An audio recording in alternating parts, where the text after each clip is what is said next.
To start with the PDF conversion, you basically need to pick out the email address here. You can then put that as a to address in the email. Make sure the PDF files are attached, and then that will be sent to that designated email address. It generally takes about 15 to 20 seconds for them to come through.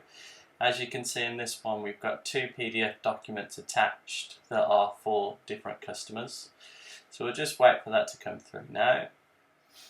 So there you can see they've come through in the new status. So I'm just going to hit load here, and now that's basically gone off to the function and extracted the SKUs and quantities. As you can see, it's also detected the customer, but if it didn't, you have the option to automatically select the customer from the drop down. You can add the notes in there, and most of the time it should pick out the purchase order number as well. As you can see, we've got a red inactive line here, and that's because that SKU doesn't actually exist in the system anymore, in the demo system. So you still have the option, if things can't be found, just to use the autocomplete here and then input your own quantity, and then just go from there. You can do this for multiple items. You can also add a sticky narrative on, so when it does come back into Accredo, someone knows that you added that in there. And as you can see from the blue box, it shows that it's got a narrative. So this is the final stage. This was the email that was sent, so it has all the text and images, and now we've just created the order. That's already gone through to Accredo, come back out to the system, and you can see all that information. So you can see all the products that are on that order.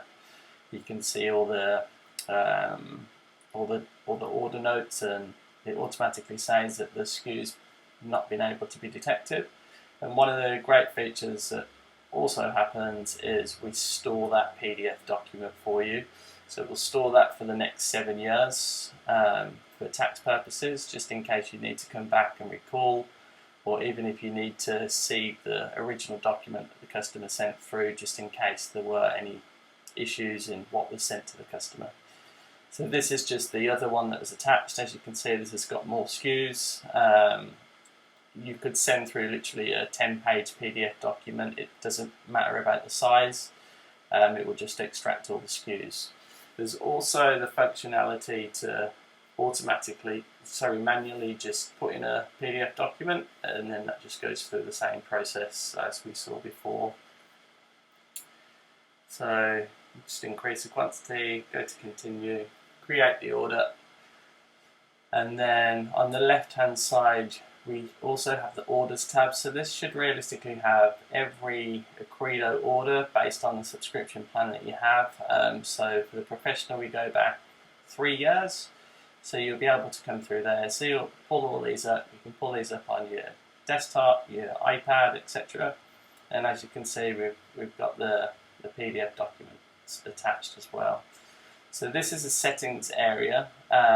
So there's 3 things here: price, quantity, and stop words. So the price, as in the example shown, you can see it says unit price in this one.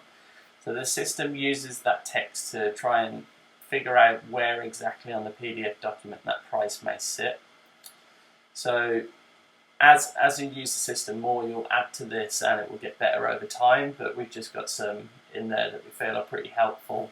The quantity word's the same, and the stop word is basically if you have some SKUs that are like normal words that might appear, generally it's best to put those in there. So you can see, because we've got the quantity and the quantity words, we get all the highlighting of the data there. So the highlighting just allows you to visually see easier where the data is actually coming from. Feel free to send through some emails and stuff if you want to have a play around with. You can just download the documents from either the orders area, or you can even make your own if you just go through and get some of the SKUs out of the system. It should support realistically any format as long as there's actual text in the PDF data. So that means you can just open up the PDF and then highlight it with your mouse. It doesn't yet support scanned copies, but that's something that we're looking to add in the future, but that would be just added over time. If you've got any questions or want to see another demo, we've got this working with a customer now that's doing around about 500 orders a month, and it's really saving them a lot of time, and also just having the ability to go back and download those purchase orders so you know that you've always got it related to that order. They're finding really useful. So if you've got any questions, just drop us an email through the website and we'll come back to you. Thank you.